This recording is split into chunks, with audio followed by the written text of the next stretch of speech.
The first hammer strike against old wood echoed across the yard, making Parker Zabowski flinch. He hadn't built anything substantial since high school shop class, but the pleading in his 8-year-old daughter's eyes made his inexperience irrelevant. Mia needed this treehouse not just as a place to play, but as something stable in her world that had been anything but since her mother left them 14 months ago. "Daddy, are you sure you know what you're doing?" Mia asked, her small hand clutching the worn paper where they'd sketched out their dream treehouse together. Parker wiped sweat from his brow with his forearm. "Absolutely," he lied with a confident smile. The truth was far more complicated. He was a 32-year-old single father struggling to make ends meet as a freelance graphic designer, with projects that came sporadically at best. His savings had dwindled to nearly nothing, but he'd promised Mia this treehouse on her birthday 3 months ago. Promises to Mia were the one thing he refused to break. "I think you need to measure again," Mia said seriously, her brow furrowing as she assessed the lumber he'd salvaged from construction site dumpsters over the past few weeks. Parker chuckled. "You're probably right, kiddo." He ruffled her dark curls, so like her mother's, and picked up the measuring tape again. Their modest backyard in the older neighborhood wasn't much, but the massive oak tree that dominated the space was perfect for what they had planned. Their little rental house might be showing its age, but this tree was the reason he'd chosen it when they needed to downsize after the divorce. As he measured the first support beam again, he felt eyes on him. Glancing up, he noticed a woman watching from over the fence that separated their yard from the recently sold house next door. She was elegantly dressed, too elegantly for a Saturday afternoon in this neighborhood, with honey blonde hair pulled back in a sleek ponytail and sunglasses perched on her nose. "Hi there," he called, straightening up and suddenly aware of his ratty jeans and faded t-shirt. "I'm Parker." "Just moved in." The woman slipped her sunglasses off, revealing striking green eyes. Lee Marshall, and yes, just yesterday actually." Her smile was tentative but warm. "Ambitious project you've got there." Before Parker could respond, Mia bounded over to the fence. "We're building a treehouse. I'm Mia and I'm 8.5. Do you have any kids? They could play in it too when it's done. Dad says it'll be done in 2 weeks, but I think it'll take a year because he doesn't know what he's doing." Parker felt his face flush.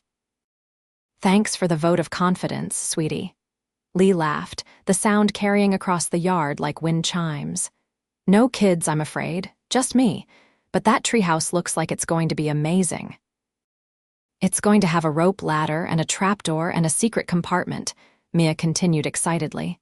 "And Dad says maybe even a little porch if we can figure it out." "That's quite the architectural feat," Lee commented, her eyes meeting Parker's with amusement. He shrugged, embarrassed. "YouTube tutorials and blind optimism. The Parker Zabowski special." "Well, good luck. It was nice meeting you both." With a small wave, she turned and headed back toward her house, a considerably more upscale version of his own, despite being on the same block. "She's pretty," Mia observed matter-of-factly after Lee had disappeared. Parker picked up his hammer. "Back to work, kiddo. These boards aren't going to nail themselves together." The next day was Sunday, and Parker was up early, determined to make progress before the heat became unbearable. He'd spent half the night watching construction videos online and felt marginally more confident. He was securing the first support beam against the tree trunk when Mia came outside in her pajamas, dragging her stuffed rabbit behind her. "Daddy, I'm hungry." Parker checked his watch. "It's only 7, baby. I thought you'd sleep in." The hammering woke me up. Guilt washed over him. "I'm sorry, sweetheart. Let's get some breakfast, and then you can help me by being my official assistant." As they headed inside, he noticed Lee again, this time in running clothes, stretching next to her car. He offered a friendly wave, and she returned it before beginning her run. Over the next few days, a pattern developed. Parker would work on the treehouse in the evenings after his freelance work, often struggling with basic construction challenges. Mia would supervise from below, alternating between offering encouragement and brutal critique of his methods. And occasionally, Lee would appear in her yard or driveway, always impeccably dressed, often on her phone talking in what sounded like important business conversations. By Wednesday, Parker had managed to create a stable platform in the tree and was working on the framework for the walls when disaster struck. The old ladder he was using, borrowed from a friend, slipped on the uneven ground, sending him and an armful of lumber crashing down. "Dad." Mia screamed from where she'd been coloring on the patio. Parker lay on his back, the wind knocked out of him, assessing whether anything was broken. Before he could reassure his daughter, Lee appeared, vaulting over the low fence between their properties with surprising athleticism. "Don't move," she instructed, kneeling beside him. "Where does it hurt?" "Everywhere," he groaned, then seeing Mia's terrified face, added quickly, "But nothing's broken. Just my pride." Lee ran her hands expertly along his arms and legs, checking for injuries with professional precision. "I think you're right, but that's going to be a spectacular bruise on your side. Mia, can you get an ice pack for your dad?" Mia nodded solemnly and ran inside. "Thanks," Parker said, gingerly sitting up with Lee's help. "Not exactly how I plan to impress the new neighbor." Lee raised an eyebrow. "Were you trying to impress me?" He felt his face heat up. "Figure of speech. I'm just trying not to look like a complete disaster in front of anyone, really." She laughed. "Well, for what it's worth, I think what you're doing is pretty impressive. Not many dads would tackle a project like this from scratch. Not many dads would be stupid enough to," he admitted, accepting the ice pack Mia thrust at him upon her return. "Is my daddy going to die?" Mia asked Lee seriously. "Not a chance," Lee assured her. "He's too tough for that." "But maybe he needs a better ladder." Mia nodded in agreement. "And someone who knows what they're doing to help." Parker started to protest, but was interrupted by Lee. "I might know someone," she said thoughtfully. "My company just finished renovating our offices, and the head contractor was excellent. He might be willing to give you some advice." "That's really kind, but I can't afford a contractor," Parker admitted. "This whole project is basically built on scavenged materials and hope." Lee waved dismissively. "No charge. He owes me a favor. Let me make a call." Before Parker could object further, Lee was on her phone, stepping away to have a brief conversation. When she returned, she was smiling. "Diego can stop by Saturday morning to take a look. He's got some leftover materials from our project too, said you're welcome to them." "I can't accept that," Parker began, but Mia interrupted. "Yes, we can, thank you, Miss Lee." She threw her arms around Lee's waist in an impulsive hug. Lee looked startled for a moment before gently patting Mia's back. "You're welcome, sweetie." Parker struggled to his feet, wincing. "At least let me repay you somehow. Dinner, maybe. I make a mean spaghetti." The words were out before he could consider them, and he immediately wanted to take them back. What was he thinking? Asking his clearly successful neighbor to his shabby kitchen for cheap pasta, but to his surprise, Lee's expression softened. "I'd like that. Friday night," Parker blinked. "Friday, yes, great." After Lee returned to her house, Mia looked at him with narrowed eyes. "Is Miss Lee your girlfriend now?" "What? No, she's just being neighborly and I'm saying thank you." Mia didn't look convinced. "You combed your hair different this morning." "And you're wearing the blue shirt I said makes your eyes look extra blue." Parker cleared his throat. "Pure coincidence. Now help me pick up these boards before we both get grounded." The rest of the week passed in a blur of work deadlines and treehouse preparations. Parker found himself checking his appearance more carefully before heading outside to work, and he couldn't deny the flutter in his stomach whenever Lee appeared. On Friday morning, he received an unexpected email that brightened his day considerably. A new client wanted him to design their entire brand package, with a budget that would ease his financial worries for months. He called his sister, Pam, to share the good news and ask if she could watch Mia for a few hours while he finalized the contract. "About time you caught a break," Pam said.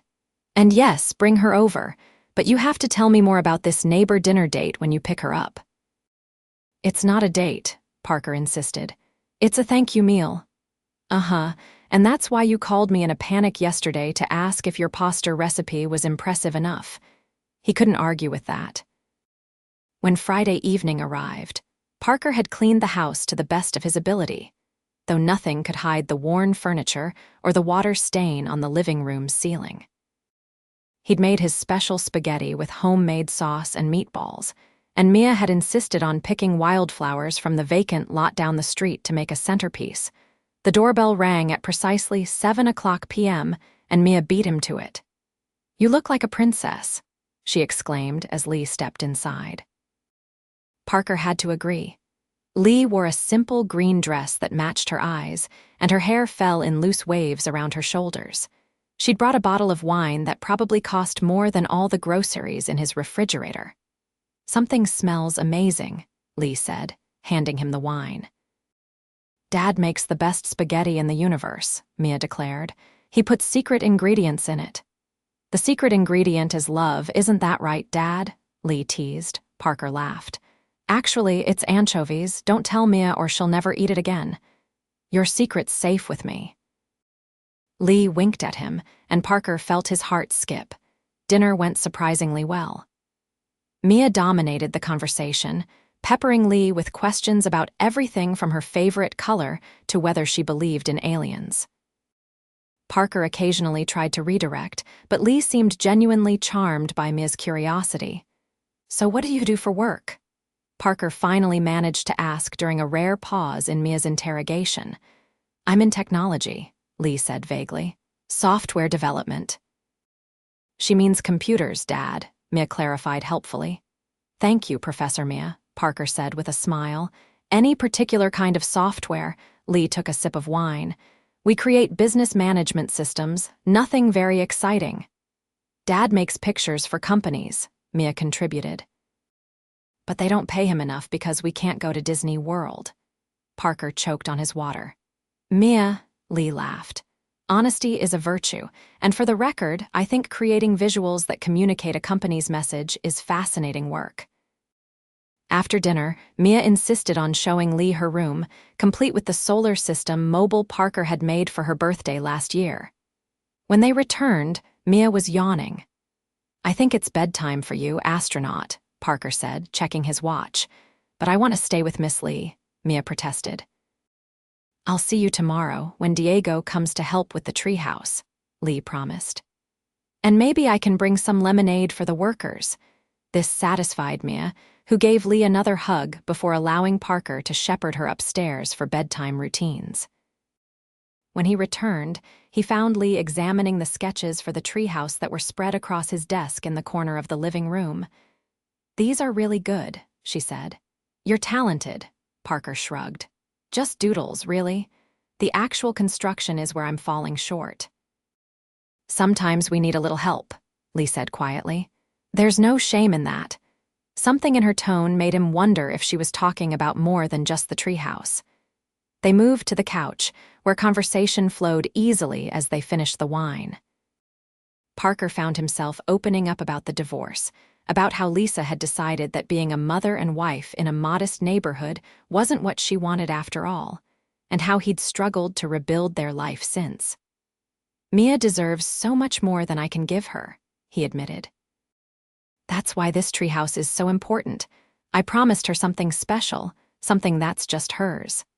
Lee's eyes were warm as she regarded him. "You're giving her something more valuable than Disney World or fancy toys, Parker. You're giving her your time and dedication." "That's what children really need." "You sound like you speak from experience, but you said you don't have kids." A shadow crossed Lee's face. "My father was absent, physically present but mentally always at work. We had every material thing we could want, but never him. Not really." Parker reached out instinctively, covering her hand with his. "I'm sorry." Their eyes met, and for a moment, Parker thought about closing the distance between them, but then Lee glanced at her watch and pulled her hand away. "I should go. Early start tomorrow with Diego."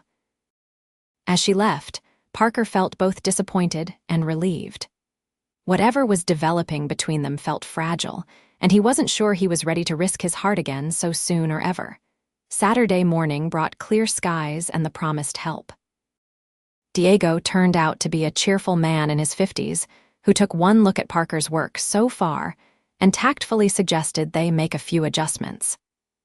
By noon, with Diego's guidance, the treehouse had transformed from a wobbly platform to the beginnings of a sturdy structure. Leah arrived with the promised lemonade and sandwiches, dressed in jeans and a t-shirt for the first time since Parker had met her. The casual outfit somehow made her even more attractive. "Boss," Diego greeted her with obvious respect. "Your neighbor here has good instincts." "Just needed a little direction." Lee smiled. "I'm not your boss out here, Diego, just the lemonade lady." Mia, who had been helping by sorting nails, ran to take the picnic basket from Lee.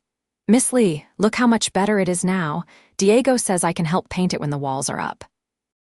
"I can see that," Lee said, looking up at the structure. "It's going to be amazing." They ate lunch in the shade, with Diego regaling them with construction horror stories and Mia hanging on every word. Parker noticed how comfortable Lee seemed in this setting, so different from her usual polished appearance. "So how do you two know each other?" Parker asked, gesturing between Lee and Diego. Diego looked at Lee with a questioning expression, and something unspoken passed between them before he answered. "Miss Marshall's company hired my firm for a big renovation," he said. "Best client I ever had. Knew exactly what she wanted but trusted me to do my job." "High praise indeed," Parker commented, noticing how Lee seemed slightly uncomfortable with the conversation. After lunch, Diego had to leave for another commitment, but he promised to return the following weekend to help finish the project. He left Parker with detailed instructions and some additional materials that were just gathering dust in my warehouse. As they waved goodbye, Parker turned to Lee. "I don't know how to thank you for this. Diego wouldn't even let me pay him." Lee shrugged. "Like I said, he owed me a favor. Besides, seeing Mia's excitement is payment enough. Still, I feel like I'm taking advantage of your kindness." "You're not," she assured him. "Actually, I was wondering if I could ask a favor in return. Name it." "My company is looking to redesign our brand materials. From what I can see of your work, you've got exactly the aesthetic sense we're looking for. Would you be interested in pitching for the job?" Parker stared at her. "You're serious?" "Completely. It would be a proper business arrangement, of course, no special treatment because we're neighbors. But I'd like to give you the opportunity if you're interested." Parker's mind raced. A corporate client could be exactly what he needed to stabilize his finances. "I'd be honored to pitch, thank you." "Don't thank me yet," Lee warned with a smile. "Our marketing director is notoriously picky." "I'm up for the challenge." He hesitated, then added, "Maybe we could discuss it over dinner sometime. My treat this time at a real restaurant." Lee's smile widened. "I'd like that." The following week was a whirlwind of activity. Parker threw himself into preparing a pitch for Lee's company, while continuing work on the treehouse during evenings. Lee provided him with basic information about the company Marshall Technologies, but was surprisingly vague about specifics, saying she'd rather see his unbiased creative vision first. Their dinner date was set for Wednesday evening, with Pam agreeing to watch Mia. As Parker changed his shirt for the third time, he admitted to himself that he was more nervous about seeing Lee than about the business pitch. There was something about her that drew him in, not just her beauty, but the gentle way she spoke to Mia, and the flashes of vulnerability he occasionally glimpsed beneath her composed exterior. He had chosen a restaurant that straddled the line between impressive and affordable, a local Italian place with white tablecloths but reasonable prices. When Lee arrived, looking stunning in a blue dress, several heads turned to watch her cross the room. "You look beautiful," Parker said as she sat down. "Thank you. It's nice to have an excuse to dress up." She glanced around. "This place is lovely. How did you find it?" "It was where Lisa and I celebrated our first anniversary," he admitted, then immediately regretted mentioning his ex-wife. "Sorry, probably not the best thing to bring up." Lee waved away his concern. "We all have history, Parker. It's part of what makes us who we are." Dinner progressed pleasantly, with conversation flowing from Mia's latest school project to Parker's design philosophy. When they finally turned to business, Parker pulled out his tablet to show her the concepts he'd developed. "These are preliminary, of course," he explained as he swiped through the designs. Without knowing more about the company's specific goals, I focused on creating something clean and forward-thinking that could be adapted to various applications. Lee studied each design carefully, asking insightful questions that demonstrated a deep understanding of branding principles. "These are excellent, Parker. Much better than I expected, honestly." "Not sure if that's a compliment or not," he laughed. "Definitely a compliment. Our current materials were designed by a firm that charged an obscene amount of money and delivered something that could have come from a template." She paused. "There's just one thing I'm curious about. Why did you use these particular colors? They're not what most tech companies go for." Parker pointed to the palette he'd selected, deep blues transitioning to warmer tones. "Tech doesn't have to look cold." "I wanted to convey reliability and expertise, but also humanity and accessibility. From what you've told me, your company creates solutions that make people's work lives better. That's a human benefit, not just a technical one." Lee looked at him with an expression he couldn't quite read. "You got all that from our brief conversation about what the company does," he shrugged. "It's my job to listen between the lines." "Well, you've certainly done that." She took a sip of her wine. "I need to be honest with you, Parker." His stomach tightened. Here it came the letdown. "I'm not just in technology at Marshall Technologies," she continued. "I'm Lee Marshall. I founded the company 10 years ago." Parker blinked, processing this information. "You're the CEO?" She nodded. "I don't usually lead with that when I meet new people. It tends to change how they interact with me." "I can imagine," he said, mind racing as he recalculated everything.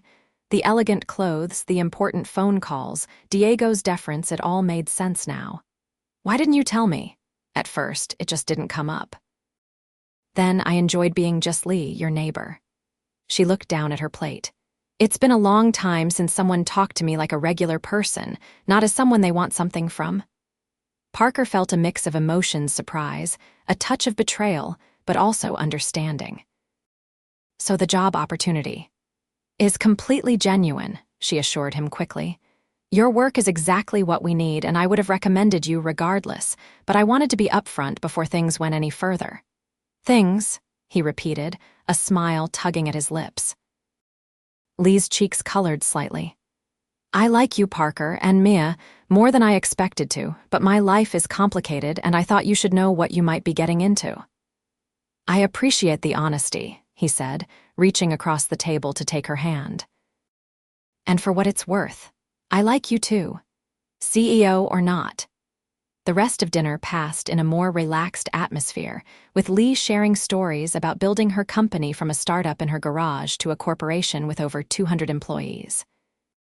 Parker was impressed not just by her success, but by the passion she still maintained for the work. As they walked to their cars afterward, Parker found the courage to ask the question that had been on his mind all evening. "So where does this leave us?" Lee turned to face him, the parking lot lights casting soft shadows across her face. "I'm not sure. My last relationship ended because he couldn't handle my success.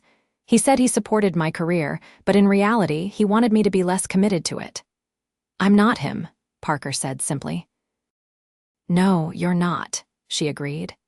"You're building a treehouse for your daughter while juggling freelance work and somehow still making time to cook homemade spaghetti for neighbors. You're something else entirely, Parker Zabowski." He stepped closer, drawn to her like a magnet. "Is that a good thing?" "I think it might be the best thing," she whispered. And then she was kissing him, her lips soft against his, her hands coming up to rest on his chest. The kiss deepened, and Parker felt something unfurl in his chest, hope, maybe, or possibility. When they finally broke apart, both slightly breathless, he rested his forehead against hers. "I should get home to relieve my sister," he murmured. "And I have a conference call with Tokyo at 6 a.m., she replied with a sigh. "Quite the pair we make." She smiled. I'm looking forward to finding out. The weekend brought Diego back to continue work on the treehouse, and to Parker's surprise, Lee joined them in work clothes, ready to help. By Sunday afternoon, the structure was nearing completion, a sturdy, well-crafted hideaway among the branches, with the promised trapdoor, porch, and even a small window with actual glass that Diego had salvaged from another project. Mia was beside herself with excitement, repeatedly climbing up and down the newly installed ladder to direct the final touches. As the day wound down, she convinced all 3 adults to join her inside the nearly finished structure for a treehouse warming party, complete with juice boxes and cookies. Sitting cross-legged on the wooden floor, surrounded by the people who had made this dream possible, Parker felt a contentment he hadn't experienced in years. Lee sat beside him, their shoulders touching, while Mia regaled Diego with plans for how she would decorate her new domain. "You've done a beautiful thing here," Lee said quietly to Parker. "She'll remember this forever." "We've done a beautiful thing," he corrected. "This wouldn't have happened without you." Later, after Diego had left and Mia had finally been convinced to come inside for dinner, Parker and Lee stood in his kitchen preparing a simple meal together. There was an easy domesticity to their movements around each other, as if they'd been doing this for years instead of days. "I have news," Lee said as she chopped vegetables. "The marketing team reviewed your concepts yesterday." Parker held his breath. "And they love them. We all do. If you're interested, the job is yours." He put down the pasta he was measuring and turned to her. "That's incredible. Thank you." "Don't thank me. You earned it with your talent." She hesitated. "There's more, though. The team wants to discuss an ongoing relationship, having you as our primary design consultant with a monthly retainer." Parker stared at her. That would change everything for us, for Mia and me." "I know." She set down her knife. "And that's why I need to be absolutely clear that this is a business decision, not a personal one. I've recused myself from the financial negotiations. My marketing director will handle that directly with you. I don't want there to ever be any question about why you got this opportunity." He appreciated her integrity, even as his mind raced with the possibilities this could open for him and Mia: financial stability, maybe even savings for college. "What does this mean for us?" he asked, echoing his question from the other night. "The personal us, I mean. It complicates things," she admitted, "but I think it's worth navigating those complications, if you do." Instead of answering with words, Parker pulled her into his arms, kissing her with all the gratitude and affection that had been building since they met. They were so engrossed in each other that neither noticed Mia until she spoke from the doorway. "Does this mean Miss Lee is your girlfriend now?" she asked, her tone practical rather than surprised. They broke apart, both blushing like teenagers caught by parents. "Would that be okay with you if she was?" Parker asked carefully. Mia considered this with the seriousness of a Supreme Court justice. "Will she come to my soccer games sometimes?" "Mom never does anymore." Lee knelt down to Mia's level. "I would be honored to come to your soccer games, Mia, and your school plays and anything else that's important to you. Even if you're busy with your computer job. Even then," Lee promised. "Some things are more important than work." Mia nodded, satisfied. "Okay then, you can be Dad's girlfriend." She turned to Parker. "Is the spaghetti ready yet? I'm starving." The weeks that followed settled into a new rhythm. Parker began work for Marshall Technologies, occasionally visiting their impressive offices downtown, but mostly working from home to be available for Mia. The treehouse was completed and became the center of Mia's social life, with neighborhood children clamoring for invitations to the impressive structure. Lee split her time between her demanding job and increasingly frequent evenings at the Zabowski household. She and Mia developed their own special bond, with Lee taking a genuine interest in the girls' activities and ideas. Parker watched their relationship blossom with a mixture of joy and cautious optimism. He'd been hurt before, and Mia had been devastated by her mother's emotional distance. He couldn't bear for either of them to go through that again. One evening, about 2 months after they'd begun dating, Parker finally voiced his concerns. They were sitting on his back porch, watching Mia and a friend play in the treehouse as dusk settled over the neighborhood. "I need to ask you something," he began, turning to face Lee, "and I need you to be completely honest with me." She set down her glass of iced tea. "That sounds serious." "It is." He took a deep breath. "Where do you see this going? Us, I mean." "Because Mia is getting attached, and I need to protect her heart." "And yours?" Lee asked softly. "Mine too," he admitted. "But I'm an adult. I can handle disappointment. She's already had too much of it." Lee was quiet for a long moment, looking out at the yard where Mia's laughter floated down from the treehouse. "When I moved here, I was running away," she finally said. "From what?" "From the emptiness." She turned back to him. "I had everything I thought I wanted: the company, the success, the recognition. But I came home every night to a perfect, silent penthouse where nothing needed me. I built a life that was all about achievement and none about connection." She took his hand. "And then I saw you out here, struggling with that treehouse, putting your whole heart into creating something for your daughter, and it woke something up in me." Parker squeezed her hand but remained silent, waiting for her to continue. "I see this going wherever it can go, Parker. I'm not looking for a casual relationship or a distraction. I'm looking for a life that matters beyond the bottom line. With you, with Mia, I feel like I'm part of something real." Relief washed over him. "That's what I needed to hear. But I need to know something too," Lee said. "Does my position intimidate you? Because sooner or later, it's going to come up. People will have opinions about us, about why you're with me." Parker laughed softly. "Do you think I care what anyone thinks about that?" "Lee, I'm with you because you bring lemonade to construction sites and stay up helping Mia with her science project even when you have a board meeting the next day. I'm with you because when you laugh, it feels like the best sound I've ever heard." He brought her hand to his lips. "The CEO thing. That's just your job, not who you are." She leaned forward and kissed him, soft and sweet. "I think I might be falling in love with you, Parker Zabowski." "Good," he murmured against her lips, "because I'm already there." Their moment was interrupted by Mia's voice calling down from the treehouse. "Dad, can Miss Lee stay for a sleepover tonight?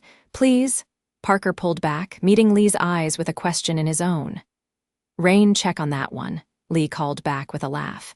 "But how about I make pancakes for breakfast tomorrow instead?" This compromise was deemed acceptable, and the evening continued with dinner and a movie night. All four of them crowded onto Parker's worn couch with popcorn and blankets. As Parker looked around at this unexpected family they were forming, he felt a contentment he'd never thought he'd find again. The following weeks brought new developments. Parker's work for Marshall Technologies expanded to include other projects, and word began to spread about his talents, bringing new clients his way. Lee maintained her promise to be present for Mia's activities, rearranging her schedule to attend soccer games and school events. The first real test of their relationship came when Lisa, Mia's mother, suddenly reappeared after months of minimal contact. She arrived unannounced one Saturday, just as Parker, Lee, and Mia were preparing to go to a local fall festival. "I was in the neighborhood and thought I'd surprise my favorite girl," Lisa explained, her smile not quite reaching her eyes as she took in the domestic scene before her and particularly Lee's presence. "Mom," Mia exclaimed, running to hug her mother with the uncomplicated joy that children somehow maintain even in complicated situations. Parker felt tension coil in his stomach. "Lisa, you should have called." "Would that have been more convenient for you?" Lisa asked, her eyes flicking to Lee again. Parker made the introductions, watching as Lisa assessed Lee with the precision of a jeweler examining a diamond. For her part, Lee was polite but reserved, clearly understanding the delicate nature of the situation. "Why don't you two go ahead to the festival?" Lee suggested to Parker and Mia. "I should get some work done anyway." "Lisa, it was nice to meet you." Before Parker could protest, Lee had kissed his cheek and slipped out the door, giving them space to navigate this unexpected reunion. He appreciated her sensitivity, but missed her steadying presence immediately. The afternoon with Lisa was tense, with undercurrents of old resentments and new jealousies. She asked pointed questions about Lee, and when Mia enthusiastically shared stories about their time together, Lisa's mouth tightened with each one. By the time Lisa left, promising Mia she'd be in touch soon about a special day together, Parker was emotionally exhausted.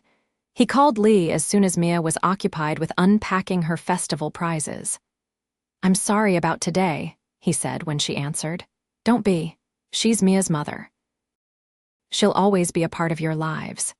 "Yes, but she chose not to be until she saw someone else stepping into that role," he said, unable to keep the bitterness from his voice. "It's complicated," Lee said, her voice gentle. "Do you want me to come back over?" He glanced at Mia, who was carefully arranging her new stuffed animals on her bed. "Not tonight. She's had enough emotional whiplash for one day, but tomorrow—" "I'll bring breakfast," Lee promised. True to her word, she arrived the next morning with bags of groceries and her famous pancake recipe. As they cooked together, Mia chattering about her plans to add fairy lights to the treehouse, Parker was struck by how seamlessly Lee had integrated herself into their lives, and how much brighter those lives were with her in them. Later, while Mia was playing outside, Parker pulled Lee into his arms. "Thank you for yesterday, for understanding." She rested her head on his shoulder. "Family is complicated, Parker. I get that better than most." "Speaking of family," he said hesitantly, "my sister's been asking when she's going to meet you properly. She's hosting a dinner next weekend for our parents' anniversary. Would you come with us?" Lee pulled back to look at him. "Meeting the family already?" "Too soon," she smiled. "Not at all." "I'd love to." The family dinner was a revelation. Lee charmed Parker's parents with her genuine interest in their lives and made Pam laugh until she cried with stories of startup disasters. She helped in the kitchen without being asked and engaged Parker's young nephew in a serious discussion about his Lego creations. "She's a keeper," Pam whispered to Parker as they cleared plates together. "And not just because she's clearly loaded." Parker rolled his eyes. "Thanks for the shallow assessment, sis." "I'm serious," Pam insisted. "She looks at you and Mia like you hung the moon, and I haven't seen you this happy ever actually." Later that night, as they drove home with Mia asleep in the back seat, Parker glanced over at Lee. "So you survived the Zabowski family inquisition." She laughed softly. "They're wonderful. You're lucky to have them." "I know." He paused, then added, "They loved you, by the way, especially my dad. He's still talking about how you knew all those baseball statistics." "Google search in the car on the way over," she admitted with a grin. "But don't tell him that." Parker reached over to take her hand. "Your secret's safe with me." As autumn deepened into winter, their relationship continued to flourish. Parker's business stabilized, allowing him to put money into savings for the first time in years, and even plan a modest Christmas trip to visit Lee's parents in Colorado. The meeting with Lee's family was more formal than Parker's had been. Her father was a retired judge, her mother a former university dean. They were polite but reserved, clearly trying to determine if Parker was with their daughter for the right reasons. It wasn't until the second day, when Lee's father found Parker and Mia building a snowman in the backyard, that the ice began to thaw. "She works too much," Mr. Marshall said abruptly, watching his daughter through the window as she took a business call in the kitchen. "She's passionate about what she's built," Parker replied, helping Mia position the snowman's carrot nose. "Yes, but at what cost? No husband, no children, always that company first." The older man shook his head. "Her mother and I worry."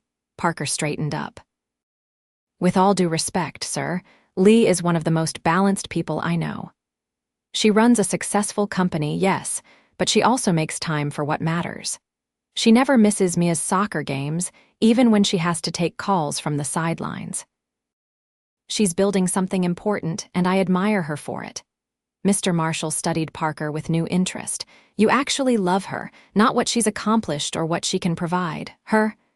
I do, Parker said simply. Very much. That night, after Mia had gone to bed, Lee found Parker sitting alone in the den, looking at the Christmas tree her parents had decorated with mathematical precision. "What did you say to my father?" she asked, curling up beside him on the leather couch. "He actually asked me if we were serious about each other. He's never cared about my relationships before." Parker smiled. "I just told him the truth, that his daughter is extraordinary and I'm lucky to know her." Lee's eyes softened. "I'm the lucky one." She hesitated, then added, "I have something to ask you and I want you to think about it before answering." "That sounds ominous." "It's not, at least I hope not." She took a deep breath. "My lease is up at the end of January. I was thinking about buying a house instead of renewing." "That makes sense," Parker nodded. "Real estate is a good investment." "The thing is," she continued, "I don't want to just buy any house. I was thinking about buying yours." Parker blinked. "Mine, but it's perfect," she interrupted. "It has that amazing oak tree and the treehouse, and it's close to Mia's school, and it has you two in it." She reached for his hand. "What I'm asking in my roundabout way is if you'd consider letting me buy the house, renovate it the way you've always wanted to, and live there, with you both." Parker was speechless for a moment, processing what she was proposing. "You want to move in together?" "I want us to build a home together," she corrected. "You, me, and Mia, a real family." "Lee, I can't let you buy us a house." "That's, if it's your pride getting in the way, we can figure out another arrangement," she said quickly. "You can buy me out over time, or we can set up some other financial structure that feels fair. I'm not trying to keep you or control you with money. I just want to use what I have to create something beautiful for all of us." Parker looked into her earnest eyes and felt the last of his reservations melting away. "You really want this, us, the messy, complicated package deal?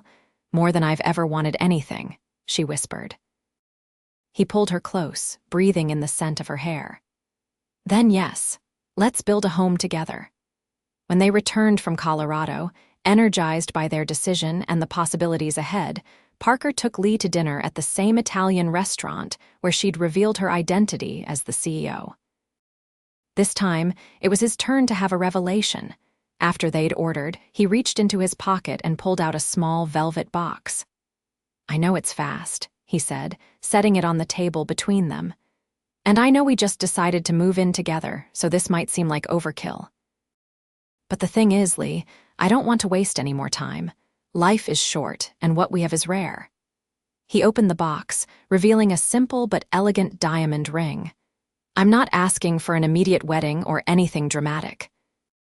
I'm just asking if you'll promise to keep building this life with us, officially." Tears filled Lee's eyes as she looked from the ring to Parker. "Are you sure?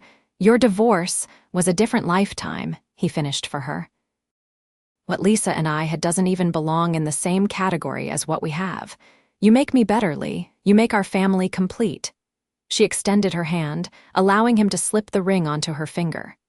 "Yes," she said, her voice thick with emotion. 1,000 times yes." They decided to wait until the house renovations were complete before having the wedding, giving Mia time to adjust to the idea and allowing them to start their married life in their newly created home. The renovation process was not without its challenges. Living through construction with a curious 8-year-old proved to be an adventure in itself, but by spring, the transformation was nearly complete. The modest rental had been expanded and updated, with care taken to preserve its original character while adding modern comforts. The treehouse received its own upgrades, including the fairy lights Mia had wanted and a more substantial ladder that even Lee's parents could climb when they visited. Through it all, Parker and Lee navigated the complexities of blending their lives. There were arguments about money and parenting approaches, about work-life balance, and whether the dining room really needed a chandelier that cost as much as Parker's first car. But beneath the day-to-day friction was a bedrock of mutual respect and genuine love that made the challenges worthwhile. Lisa continued to be a sporadic presence in Mia's life, sometimes disappearing for weeks before reappearing with grand gestures and promises. It was painful for Parker to watch, but Lee helped him find patience and perspective, reminding him that whatever Lisa's failings, she was still Mia's mother. "We can't control what she does," Lee said one night after a particularly difficult exchange with Lisa. "But we can control the stability and love that Mia has with us. That's what will shape her in the long run." By the time summer arrived, bringing with it their wedding day, the house was finally complete. They'd chosen to have the ceremony in their backyard, beneath the oak tree that had first brought them together. Diego had built an arbor that incorporated elements of the treehouse design, creating a visual link between the structures. As Parker waited at the altar with Mia beside him as his best daughter, he looked out at the assembled guests, their families, friends, even some of Parker's new clients and Lee's business associates. The yard had been transformed with flowers and twinkling lights, but the treehouse stood proudly in the background, a testament to where their journey had begun. When Lee appeared, walking down the aisle in a simple white dress, Parker felt his heart swell with emotion. She had chosen to walk alone, a symbol of the independent spirit he so admired, yet her eyes were fixed on him and Mia the entire way, representing the family she had chosen. Their vows were simple, but heartfelt. Parker promised to support Lee's dreams as she had supported his, to be a partner in all things, and to never take for granted the gift of her presence in their lives. Lee promised to always make room for what truly mattered, to love Mia as her own, and to remember that their family was the greatest achievement she would ever have. When it came time for the rings, Mia proudly presented them on a small pillow she had decorated herself. But she had a surprise of her own, a small pendant that she placed in Lee's hand. "It's for you," Mia explained. "Dad helped me pick it out. It's a key, because you unlocked our happy ending." Tears spilled down Lee's cheeks as she knelt to embrace Mia. "Thank you, sweetheart. I'll treasure it always." As they were pronounced husband and wife, the small gathering erupted in applause.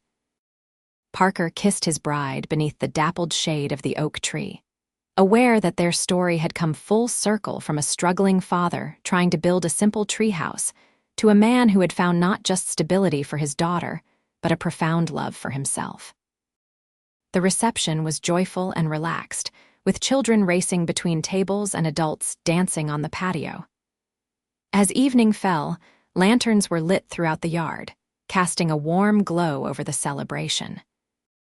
Parker found himself standing by the treehouse, looking up at the structure that had changed everything. "Penny for your thoughts," Lee said, appearing at his side and slipping her arm around his waist. "Just thinking about how one promise to an 8-year-old led to all of this," he replied, gesturing to the festivities around them. "If I hadn't been out here making a fool of myself with lumber that day, I would have found another excuse to meet you," Lee said confidently. "Some things are just meant to be." From the treehouse above them came the sound of childish laughter as Mia and her cousins enjoyed their own private celebration in the elevated hideaway. "Do you ever worry," Parker asked quietly, "about whether we're doing the right thing? Blending our lives like this?" Lee considered the question seriously. "I worry about a lot of things, whether I'm being a good enough stepmother to Mia, whether I'm balancing work and family well enough, whether the renovation expense was completely insane." She smiled up at him. "But I never worry about whether loving you is the right thing. That's the one certainty I have." Parker pulled her closer, pressing a kiss to her temple. "Even when I leave my socks on the bathroom floor, even then," she laughed. "Though that's really pushing it." As they rejoined their guests, Parker reflected on the journey that had brought them here. From a struggling single dad to a man with a thriving business and a family fuller than he'd ever imagined possible.